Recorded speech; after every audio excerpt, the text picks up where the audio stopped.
Paz, Senhor, irmãos. Como se fosse uma continuidade do culto de sexta-feira, foi lido o capítulo 5 de João, primeiro parágrafo, e eu queria ler agora parte do segundo parágrafo, que ele é bastante extenso. Eu quero ler a partir do versículo 24. Não temos o telão, então você abre a sua Bíblia e acompanhe. Eu vou ler para você, tá bom? Versículo 24 do capítulo 5 de João. Na verdade vos digo que quem ouve a minha palavra e crê naquele que me enviou, tem a vida eterna, e não entrará em condenação, mas passou da morte para a vida. Em verdade vos digo que vem a hora, e agora é, em que os mortos ouvirão a voz do Filho de Deus, e os que a ouvirem viverão. Porque como o Pai tem a vida em si mesmo, assim deu também ao Filho ter a vida em si mesmo. E deu-lhe o poder de exercer o juízo, porque é o Filho do homem. Não vos maravilheis disso, porque vem a hora em que todos os que estão nos sepulcros ouvirão a sua voz. E os que fizeram o bem sairão para a ressurreição da vida, e os que fizeram o mal para a ressurreição da condenação. Eu não posso de mim mesmo fazer coisa alguma. Como ouço, assim julgo, e o meu juízo é justo, porque não busco a minha vontade, mas a vontade do Pai que me enviou. Se eu testifico de mim mesmo, o meu testemunho não é verdadeiro. Há outro que testifica de mim, e sei que o testemunho que ele dá de mim é verdadeiro. Vós mandastes a João, e ele deu testemunho da verdade. Eu, porém, não recebo testemunho de homem, mas digo isso para que vos salveis. Ele era a candeia que ardia e iluminava. E vós quisestes alegrar-vos por um pouco de tempo com a sua luz. Mas eu tenho maior testemunho do que o de João, porque as obras que o Pai me deu para realizar, as mesmas obras que eu faço, testificam de mim, de que o Pai me enviou. E o Pai que me enviou, ele mesmo testificou de mim. Vós nunca ouvistes a sua voz, nem vistes o seu parecer, e a sua palavra não permanece em vós, porque naquele que ele enviou não credes vós. Examinai as Escrituras, porque vós cuidais ter nelas a vida eterna, e são elas que de mim testificam, e não quereis vir a mim para terdes vida. Eu não recebo glória dos homens, mas bem vos conheço, que não tendes em vós o amor de Deus. Eu vim em nome de meu Pai, e não me aceitais. Se outro vier em seu próprio nome, a esse aceitareis. Como podeis vós crer, recebendo honra uns dos outros, e não buscando a honra que vem só de Deus? Não cuideis que eu vos hei de acusar para com o Pai. Há um que vos acusa, Moisés, em quem vós esperais. Porque se vós cresceis em Moisés, creríeis em mim, porque de mim escreveu ele. Mas, se não credes nos seus escritos, como crereis nas minhas palavras? Amém. Pode ficar sentado, obrigado pela recepção.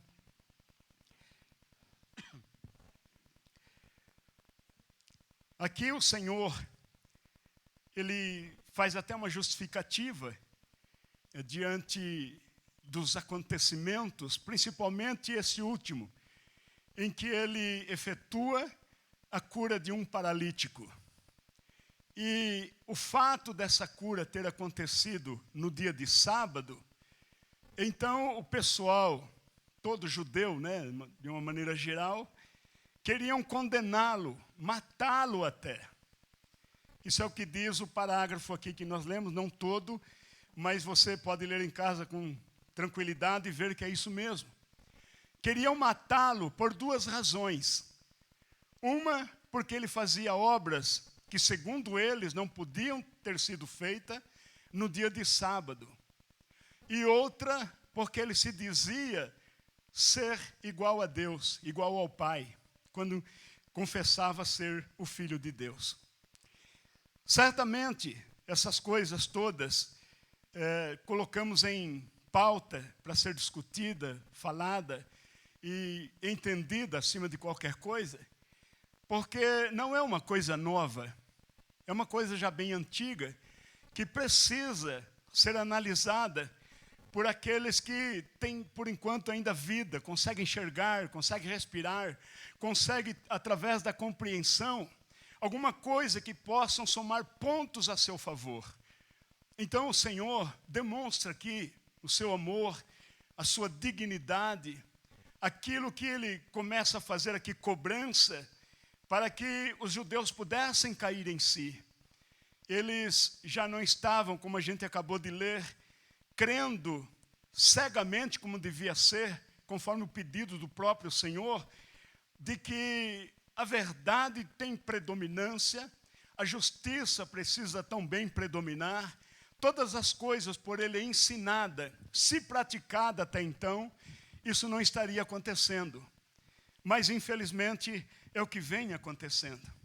A pessoa do Salvador é uma promessa feita pelo Criador, já desde o tempo em que Adão cometeu aquela desobediência e foi expulso do jardim do Éden. E ele então, ao ser enviado para nos salvar, com exclusividade ao povo de Israel, você que lê a Bíblia sabe disso, este povo de Israel não o recebeu, ainda que, pelo contrário, trabalhou para anulá-lo, tirá-lo, como esse capítulo 5 está relatando a cada um de nós. E para defender-se dessas muitas acusações, ele orientou o povo a que examinassem as Escrituras. Ele faz aqui admoestações diversas, através desse capítulo, e se eles realmente fizessem isso, estariam sabendo o que estava acontecendo, porque não é uma coisa nova. Examine a Escritura e você vai ver. Está tudo escrito lá, o que está acontecendo agora. E como a palavra do Senhor não pode voltar para si vazia, ela tem que fazer aquilo que apraz. E então o pessoal vai ter que suportá-lo ainda um tempo. Ainda que com ira, ainda que amaldiçoando até, mas ele está pedindo que se voltem para as Escrituras, porque lá está relatado todas as coisas e ninguém pode apagar. E eu queria então ver esses conselhos do Senhor juntamente com vocês, conselhos admoestativos, né? Ele precisava admoestar. E esse povo de Israel é um povo formado. Não nasceu como os outros demais povos, né, que se espalharam pelas terras, e cada um formou a sua tenda, depois a sua tribo, e depois a sua nação, e assim sucessivamente. O Senhor criou um povo especial para que pudesse ser testemunha no mundo. Por isso que a Bíblia diz que ele tem duas testemunhas, e uma delas é eles. E certamente, quando eles demonstram essa asquereza diante do Senhor, o Senhor manda voltar para as Escrituras. Vai lá. O que está acontecendo aqui é alguma coisa que está escrito lá. E isso não pode voltar atrás. E então essa primeira admoestação, eu quero levantar exatamente isso, nesse versículo 39. Examinai as Escrituras. Por quê? Porque elas testificam de mim. Elas vão dizer quem eu sou. Elas vão dizer por que eu estou aqui. E por que estou dizendo isso para vocês. Porque a Bíblia Sagrada diz, em Romanos 15:4, que tudo quanto está escrito é para o nosso ensino. Então examine as Escrituras, para que possamos aprender e nos satisfazer com as informações que ela então nos dá. Ele estava certamente no meio do povo como um ser comum como qualquer outro, até mais inferior até, porque ele não veio para impor aquilo que ele realmente é. Pelo contrário, ele veio, conforme está escrito lá em Isaías capítulo 53, daquela maneira, daquela forma. E ele até pergunta, ele abre esse capítulo dizendo: quem creu em nossa pregação? E a quem foi revelado o braço do Senhor? Certamente uma pergunta que na época ficou sem resposta, e para muitos ainda hoje, ainda continua sem resposta. E esse capítulo então o descreve como ele é. E o capítulo chega até a revelar que a sua beleza não era notada porque não existia. O escritor diz: nenhuma beleza nele havia para que o desejássemos. Uma pessoa comum como qualquer outra. Uma pessoa que descava. Tem um carpinteiro aí, aqui tem o filho de José. E lá ia consertar cadeira, fazer confecções de mesas, ou até mesmo trabalhar em construção, né? Fazendo lá. Carpinteiro é para isso. E ele trabalhou muito nessa área, porque esse foi um dos nomes que ficou impregnado nele. Não é este o carpinteiro, filho de José? Ele mesmo. Pois é, mas é assim que ele vem. Quando Zacarias escreve a sua carta, lá no capítulo 9, versículo 9, ele diz assim: alegra-te, filha de Sião. Nenhum dente apareceu. Alegra-te, porque vem aí o teu rei, montado num jumentinho, filho de jumenta. Que legal. Alegria. Parece que ele vem para atrapalhar a vida das pessoas. Pelo menos é esse o pensamento daqueles que estão recepcionando ele. Mas alegra-te, aí vem vindo ele. Mas quem consultou o quê? Quando ele nasce, pessoas de uma terra longínqua, lá do Oriente, vêm lá procurando onde está o rei dos judeus. Pessoas que não participavam do meio, pessoas que jamais leram a Torá, a Escritura Sagrada, mas como são astrônomos por uma estrela, eles entenderam que aquela estrela é uma estrela guia que levaria eles até um determinado lugar, e que esse determinado lugar nasceria um rei. E eles então foram para adorar, não só para reconhecimento de que ele seria um rei, mas um rei divino, porque eles levaram ofertas e iam adorar esse menino na hora que o encontrasse no colo de sua mamãe. Mas quando chega no local ideal, ele pergunta no palácio: onde que está o rei do judeu? Espera, o rei aqui sou eu, Herodes estava dizendo. Aqui não tem rei de judeu nenhum, não. Mas, como eles insistiam, não, nós temos uma ciência, e a nossa ciência até hoje não falhou. E nós seguimos uma estrela até aqui, essa estrela está dizendo que é aqui que ele há de nascer. E nós viemos adorá-lo. Na preocupação, Herodes convoca os seus sábios, pessoas judeus, e de repente então ele descobre, vão ler lá nas Escrituras e conseguiram encontrar, lá no livro de Miqueias, capítulo 5, versículo 2, realmente, o rei dos judeus vai nascer aqui mesmo, em Belém, aqui pertinho, em Belém de Judá. É lá que ele vai nascer. Então eles voltaram aos seus camelos, pegaram as suas coisas e foram lá para encontrar o rei dos judeus. E encontraram. Sabe quem estava lá adorando o rei dos judeus?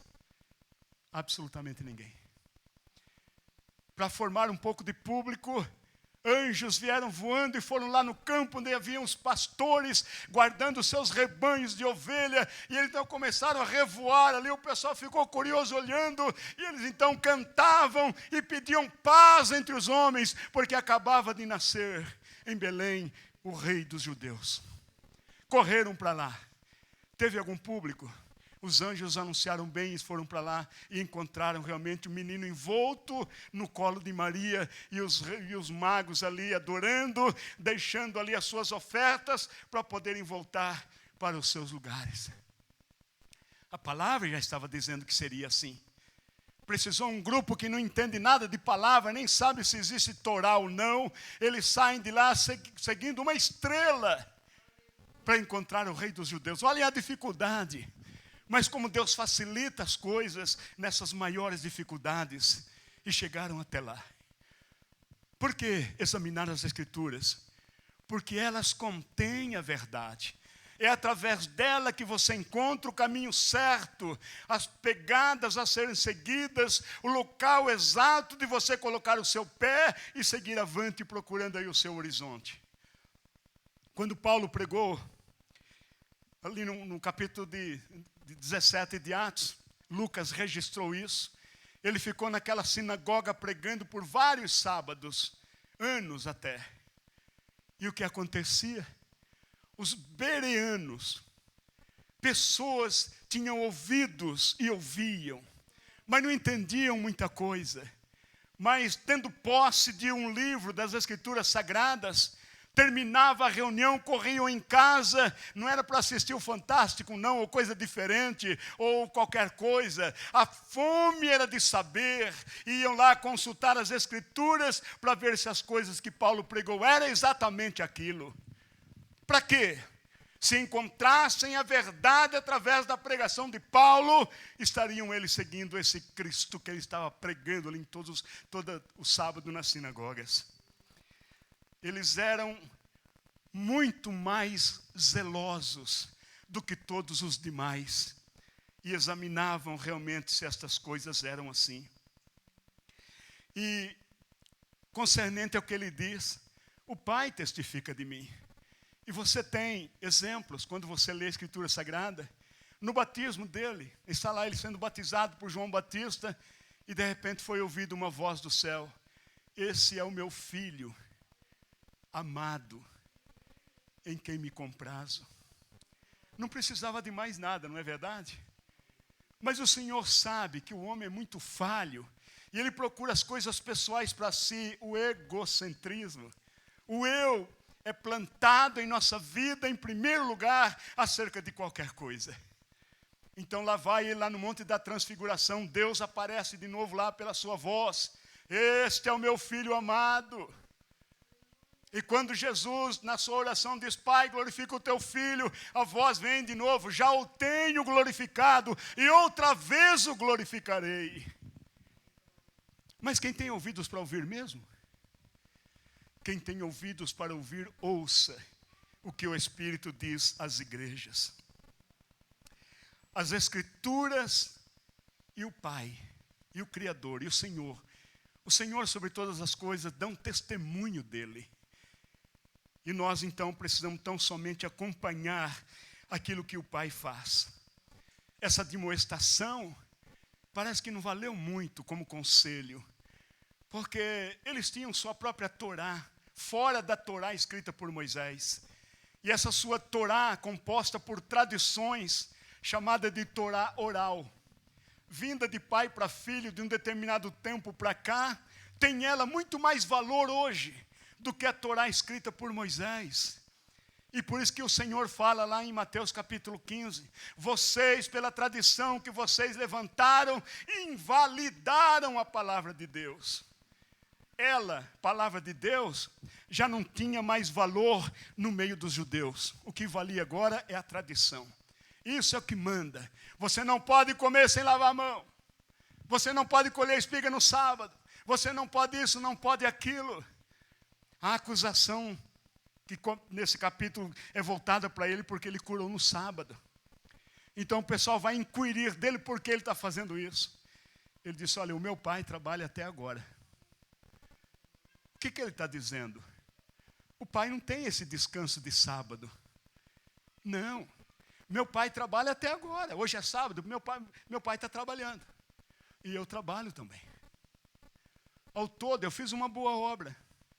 Ele até lembra, se a circuncisão tem que acontecer, Quando um garoto completa 8 anos de vida, e esses 8 anos cai exatamente num sábado, o pai leva ele lá no médico, para o médico fazer a operação. Mas peraí, hoje é sábado. Não. Não está quebrando a lei de Moisés? Fala para não acender nem a luz. Não. Vocês têm que fazer a operação, porque a circuncisão é um pouquinho maior do que a lei de Moisés. Não importa se é sábado, o garoto tem que sair desse consultório operado. Meu pai trabalha até agora, e eu trabalho também. O sábado é para você lembrá-lo e santificá-lo. Lembre-se disso, porque você vai precisar dele para passar a sua eternidade. É lá que você vai passar. E então, ainda no versículo 38, o que ele diz? E a sua palavra não permanece em vós, porque naquele que ele enviou, vocês não creem. A palavra dele não permanece em vós? Essa palavra que vem falada tantos anos, 1000 anos, não permaneceu em vós. Porque de um momento para outro parece que jogou ela de escanteio. No nosso jogo a palavra não entra mais. Jogou ela de escanteio pela lateral, não faz parte mais do meio. É o que o Senhor está dizendo aqui. A palavra do Senhor agora não permanece em vós. E desde quando isso? Olha, os salmos foram escritos praticamente 1000 anos antes de Cristo. Olha o que o salmista escreveu no capítulo 50, versículo 17. Tu odeias a correção e lanças as minhas palavras por detrás de você.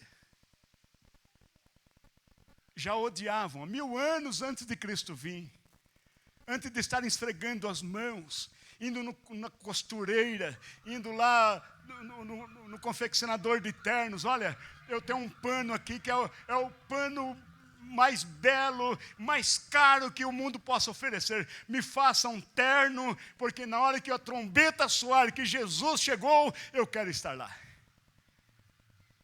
Não compraram nem uma bombinha para instalar. Ninguém ouviu nada. Os pastores ouviram, porque os anjos foram lá revoar sobre eles e cantarolar. Aí olharam, é mesmo, chegou a hora, vamos lá ver. As minhas palavras são postos por detrás de vocês. Não tem, mas não são mais orientados pela palavra. Essa vontade própria de fazer o que bem se entende, parece que está estabelecida. Jeremias foi um dos pregadores também que disse o seguinte, no capítulo 6, versículo 10. A quem falarei e testemunharei para que ouça? A quem? Ele está procurando ouvidos. A quem falarei? Não tem. É como se você estivesse num deserto e vai pregar para o nada, para o vento, para o som, para as cobras talvez, para os escorpiões. A quem falarei? A quem testemunharei? Para que possa ouvir. Não tem ninguém. Os seus ouvidos estão incircuncisos. Venceu o 8º dia, não correu lá para operar.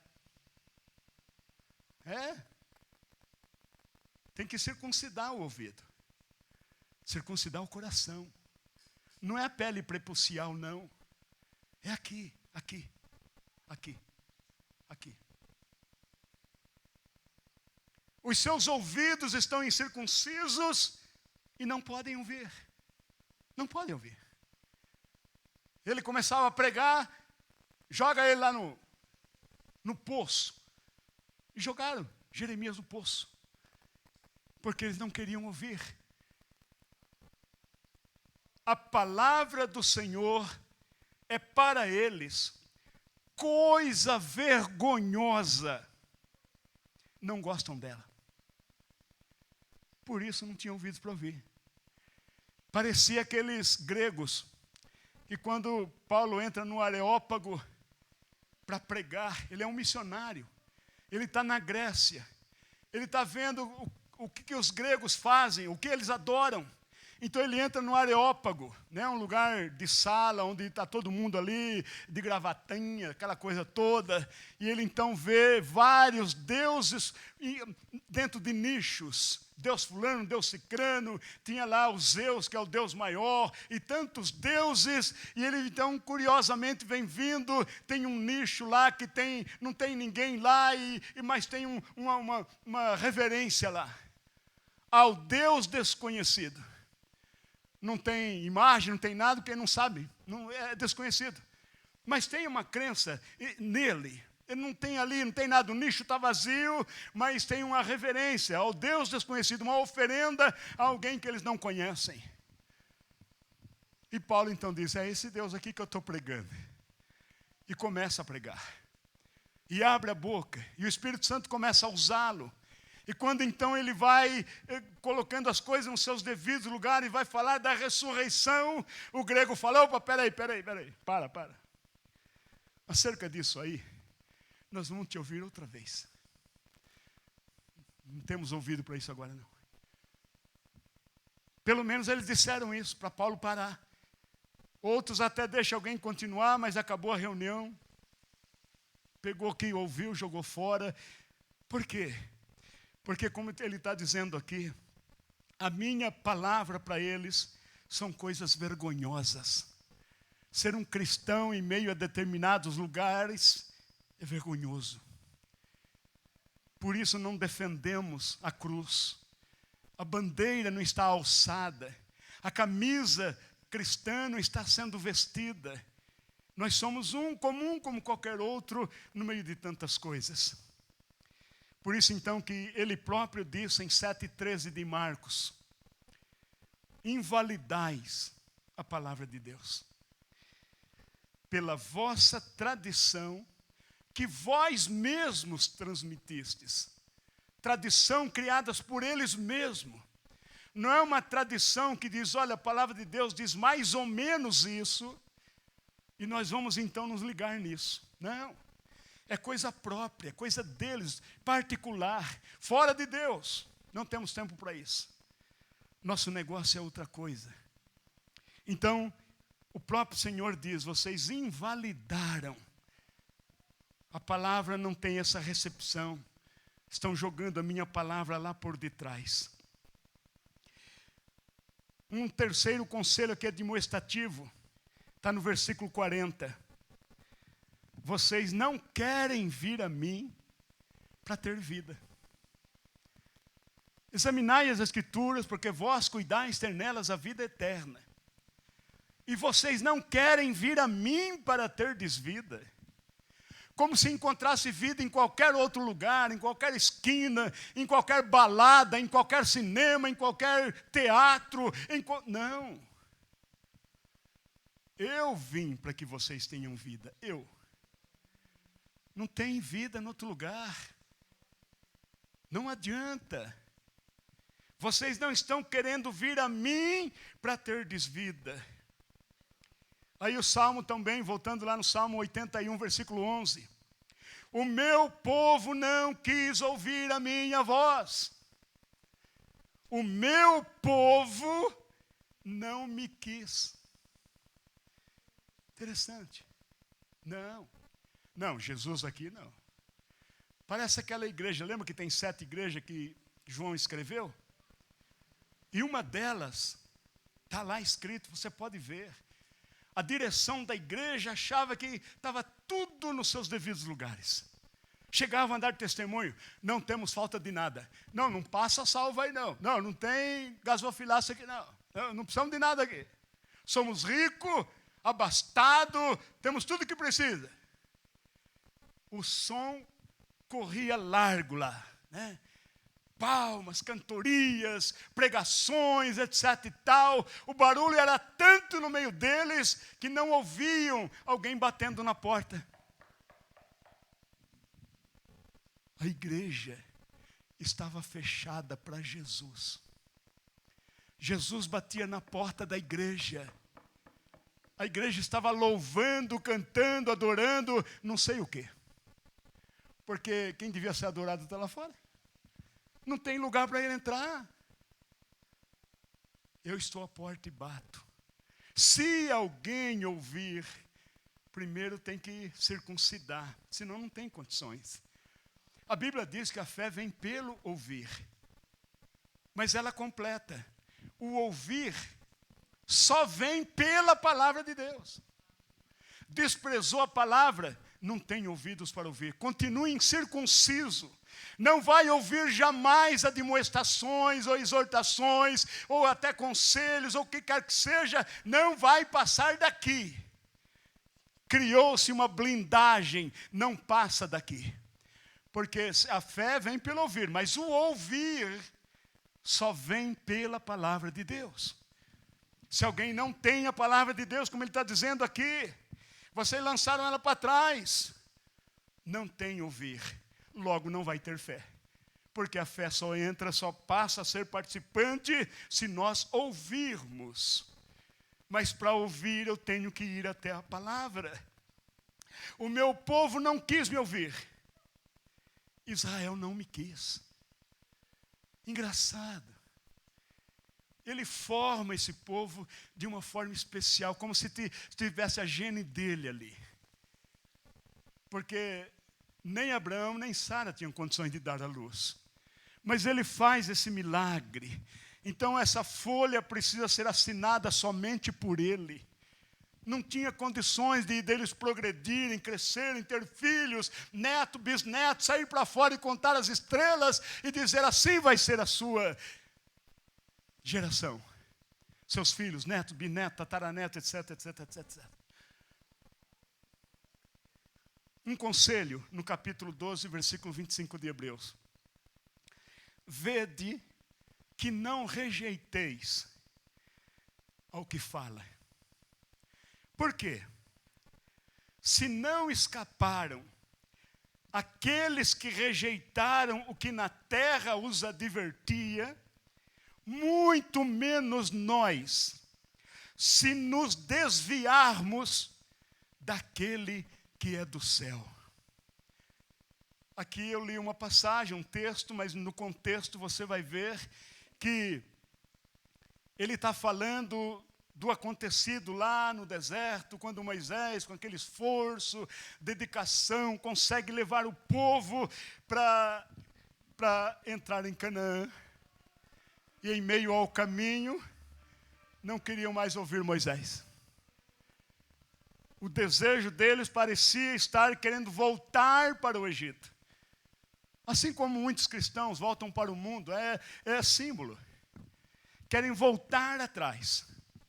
Porque a palavra já não está mais fazendo efeito, não cabe mais no coração, não tem mais tempo para ouvir essas coisas, e começa a desviar-se, a não participar mais de reuniões. As reuniões parecem que é um peso, e não soberano.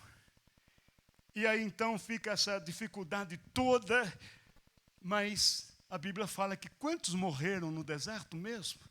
Eles saíram do Egito com cerca de 3 milhões de pessoas. Dos jovens de 18 anos para cima, morreu todos, com exceção a 2 pessoas. Então ele está alertando aqui, esse é um conselho. Vede que não rejeiteis ao que fala. Porque se não escaparam aqueles que rejeitaram o que na terra os advertia, Moisés, muito menos nós, se nos desviarmos daquele que é dos céus. Porque ele disse, aqui está quem é maior que Moisés. Em Moisés aconteceu isso, no ministério de Moisés aconteceu isso, no ministério de Cristo também. E muito mais agora. Com até menos julgamento, nem precisa dizer a terceira palavra. A segunda já é suficiente, porque quem está falando é o Senhor sobre todas as coisas. E por fim, como conselho admoestativo, está no versículo 45 a 47.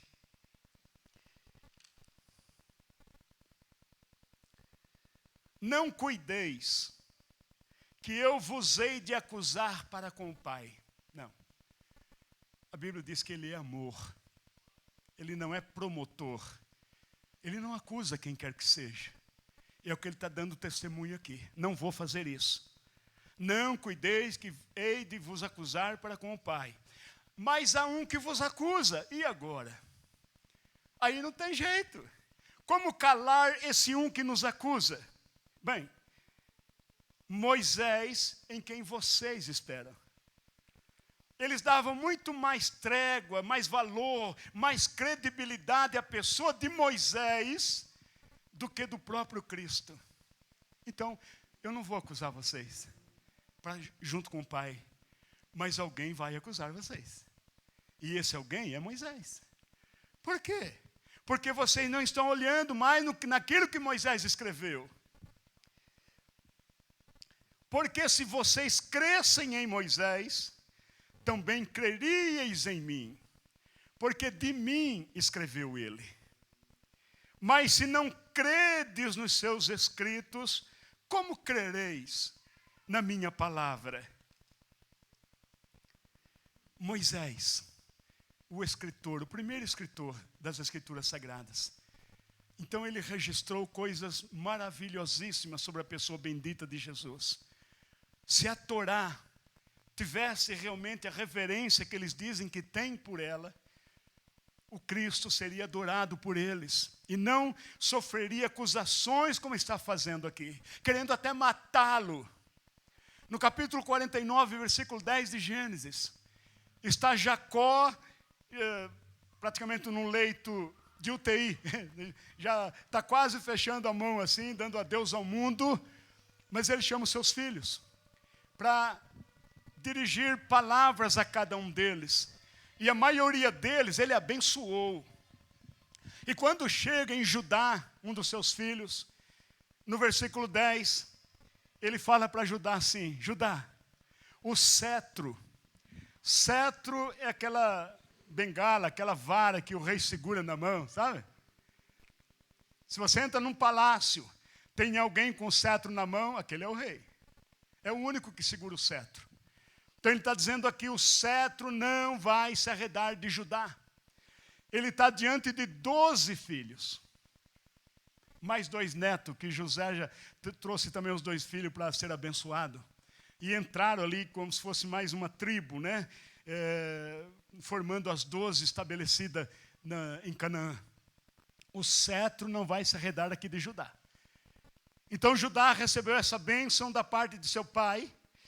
E diz também, nem legislador, notem bem, nem legislador dentre os seus pés, até que venha, algumas traduções falam Siló, né? Mas quando você procura uma interpretação através de dicionários, não tem. Siló é uma palavra que está oculta até então, e só é revelada, isso na minha credibilidade, àqueles que se aproximam do Senhor para entender qual seja a vontade dEle.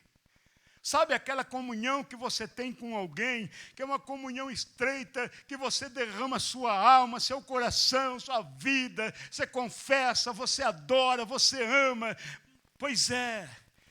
Aí então começa aquela revelação dEle para com você. Ele não se revela a qualquer um. Quando ele vem para se revelar a Moisés, fala, Moisés, até hoje, você tem aí os seus antepassados, Abraão, Isaac e Jacó. Para eles, eu me revelei como El Shaddai, o Deus Todo-Poderoso. Para você, Moisés, eu estou abrindo aqui uma página especial. Está entendendo? Siló, você não tem tradução, mas há grandes tradutores diz, aquele a quem tem o mérito. Claro. Não é o outro. Até que venha Siló, ou seja, aquele que tem o mérito de se adentrar e possuir o cetro, ser coroado, assentar-se no trono e dar as ordens. É esse. Você crê em Moisés? Você tinha que crer em mim também. Moisés escreveu sobre mim. Está aí. E a ele, a este que assenta-se no trono, congregarão os povos, os que desejam e amam ser salvos.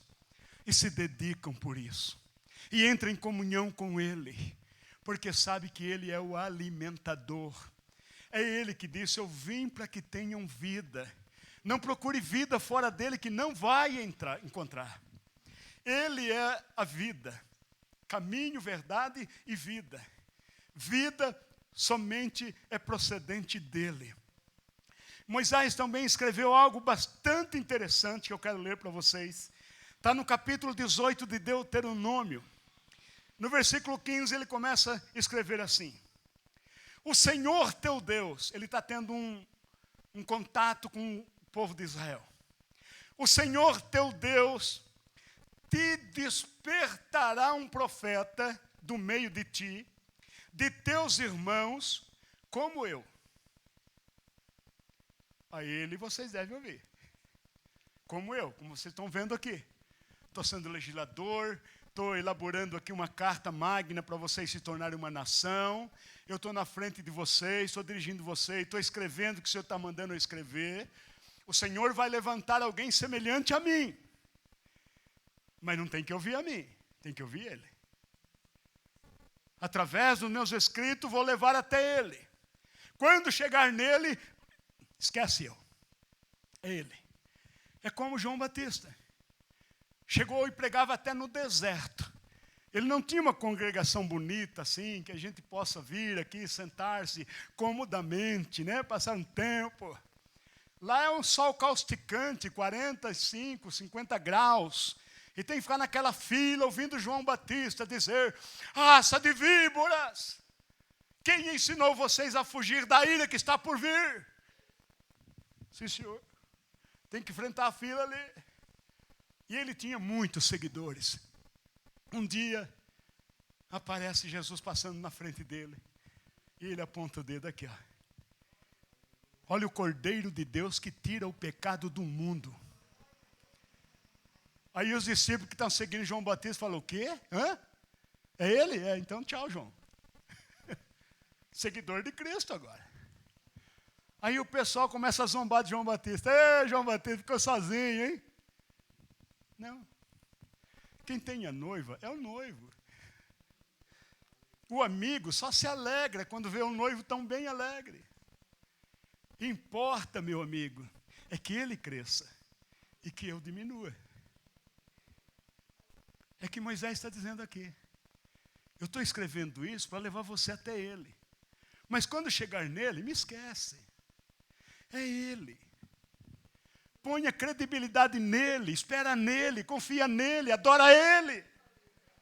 É só ele. Não tem outro. Conforme tudo o que vocês mesmo pediram para Deus, lá em Horebe, lembra? Ele está exortando o povo. Não ouvirei mais a voz do Senhor, não. Porque quando Deus descia para falar, a montanha se incendiava. Camelos, cabra, vaca, boi, morria tudo queimado. E eles ficavam todos estupefatos diante daquilo. Não, Deus não fala mais conosco, não. Tá bom. Então ele vai levantar alguém semelhante a você. Alguém que anda com você, que come com você, que fala com você, que dorme onde você dorme, que anda na cidade que você mora. Vocês mesmo não querem a presença de Deus, pois muito bem. Ele vai levantar esse alguém. Então o Senhor me disse, bem falaram naquilo que disseram. Eles não queriam presença de Deus na vida deles. Então o Senhor se compadece e manda um semelhante. Aí, esse aí não vai fazer fogo descer do céu, não. Não vai queimar vocês, não. Mas vai te aconselhar, vai te amar, vai dizer o que é verdade. Eis que lhe suscitarei um profeta no meio dos seus irmãos, como tu, e porei as minhas palavras na sua boca. Quando Jesus fala, é como ele está dizendo aqui, eu não faço nada de mim mesmo. Mas o que o filho vê o pai fazer, faz igualmente. As palavras que eu estou dizendo para vocês não são minhas, são daquele que me enviou. Eis que lhe suscitarei um profeta do meio de seus irmãos como tu, e porei as minhas palavras na sua boca. E ele lhes falará tudo o que eu lhe ordenar.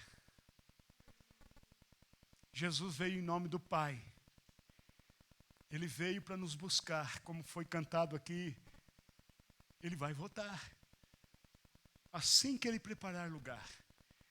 Promessa dEle. Não se turbe o vosso coração. Como que querendo dizer, eu vou ficar longe de vocês um tempo. As coisas vão começar a denegrir em muitos lugares. Vocês verão terremotos. Vocês vão ver homens desmaiando ante a expectativa das ações marítimas. Como você já viu, tão recente, 2 tsunamis que arrasou cidades. O que você mais espera de sinal para o Senhor vir? Não vai ter sinais catastróficos antes dele vir, não. Vai ser de repente, num piscar de olhos. As pessoas estarão casando e se dando em casamento, comendo, bebendo, trabalhando, fazendo aquilo que é normal. De repente a trombeta toca e Ele vem buscar o seu povo. Você está esperando sinais grandes para você se converter? Você está atrasado. Você está vivendo como está vivendo esse povo aqui diante do Senhor, que querem até matá-lo. Ele que veio produzir vida no meio do povo, o povo agora quer matá-lo. Então, por isso que a Bíblia diz, entrega seus caminhos ao Senhor, confia nele, as demais coisas Ele fará. Aos judeus foram então barrados. Hoje eles têm ouvidos, mas não ouvem. Desde a minha conversão em 1974, quando eu comecei a ler a Escritura Sagrada e começar a frequentar reuniões de ensinos, enfrentando institutos e seminários, e eu via a pobreza estabelecida e que eu não ia aprender coisa muito rápido, ou ligeiro, ou com muita sabedoria, ia demorar a coisa. Então eu comecei a procurar um judeu. Se o judeu não conhece a palavra, ninguém mais conhece. Mas aí eu ia conhecendo então a palavra e ia vendo. Eles têm realmente muita sabedoria nesse sentido. Mas não exercem para si mesmo. São como aquelas senhoras que Timóteo recebeu de Paulo, aqueles escritos, dizendo que são pessoas que aprendem sempre, mas nunca chegam ao conhecimento da verdade. Assim são eles. Têm olhos, mas não podem ver. Têm ouvidos, mas está, conforme o Senhor está dizendo, está incircunciso, não podem ouvir. Tem coração, mas não pode conceber, porque senão o Senhor teria que ter ação no meio deles. E então eu fiquei babando até hoje, chupando o dedo, procurando direto do Senhor e daqueles que têm um pouquinho de entendimento para me ajudar. É assim que tem que ser as coisas no mundo de então, porque Ele próprio disse, no mundo vocês vão ter tribulações, mas tende bom ânimo. Então esse bom ânimo é você aplicar, não tenho, mas vou conseguir. Em algum lugar está. O Senhor vai preparar alguém para ensinar você. No tempo de Elias, tinha clubes, locais, onde eram ensinados profetas, e tinha ali escolas de profetas estabelecidas em muitos lugares ao redor de todo Israel. E eles aprendiam. E havia, então, aquele pessoal que realmente queria. E eu percebo Elias que na sua dificuldade, como hoje, ele marcava reunião de ensino, o número de pessoas que vinham para as conferências cabia numa mão. Não tinha número 6, 7, 8, cabia tudo ali, numa mão só. Aí então, de repente aconteceu aquilo tudo lá, os profetas de Baal foram mortos, ele teve que fugir. E chegou lá e pediu a morte. Senhor, não sou melhor que ninguém. Mataram todos, só eu fiquei. Não tem mais ninguém. Aí. Esse é o pensamento dele. Ele era um instrutor, um trabalhador nessas escolas, ia e vinha, e cadê? Não tinha. A dificuldade já era bastante. E a Bíblia está dizendo, examine as Escrituras. Vós cuidais ter nelas a vida eterna, e são elas que testificam de mim. Está tudo ali posto. Mas a dificuldade de alcançar sabedoria para atingir as interpretações é difícil. Por isso estamos reunindo aí de sábado, para tentar alcançar um degrauzinho a mais. Porque é necessário.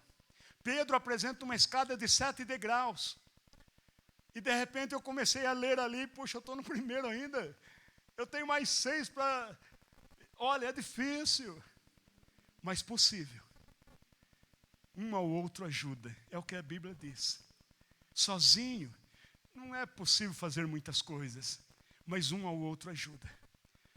Até tivemos um ensinamento numa terça-feira aqui, até em noite de frio, quando 2 se deitam junto, um esquenta o outro. Não é legal isso? Comunhão. É o que nós precisamos. Um pouco mais dado à obra do Senhor. Arregaçar um pouco mais a manga. Ser participante direto, não indiretamente, mas ser parte do meio. Fazer aquilo que Jesus disse, formarmos aí um grupo de 3 para que ele possa estar no meio. Só 3, de 3 para cima que forma meio. Senão Jesus não pode estar.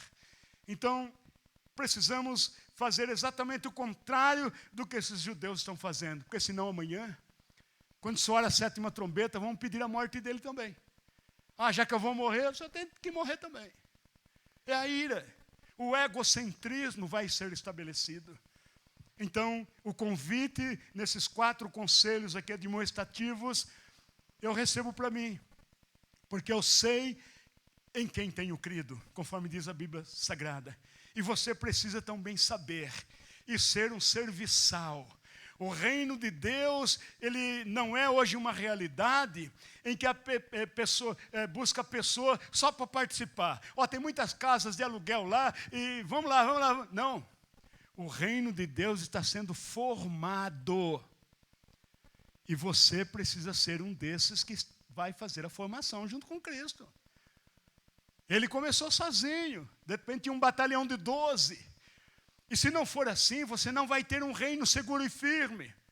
Quando os judeus falam do reinado de Davi, enche a boca, sabe? Os olhos ficam mais largos, mais arredondados, assim. É uma satisfação falar.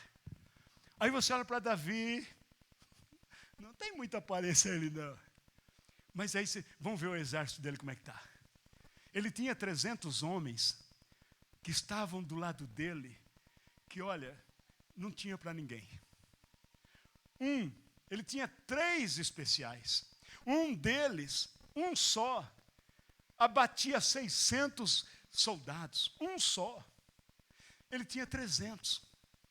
Um deles desejou beber água, porque a sua cidade estava sitiada de inimigos. Ninguém podia sair. E ele então almejou, puxa, como eu gostaria de beber água da fonte lá da cidade fulana de tal. 3 deles ouviram.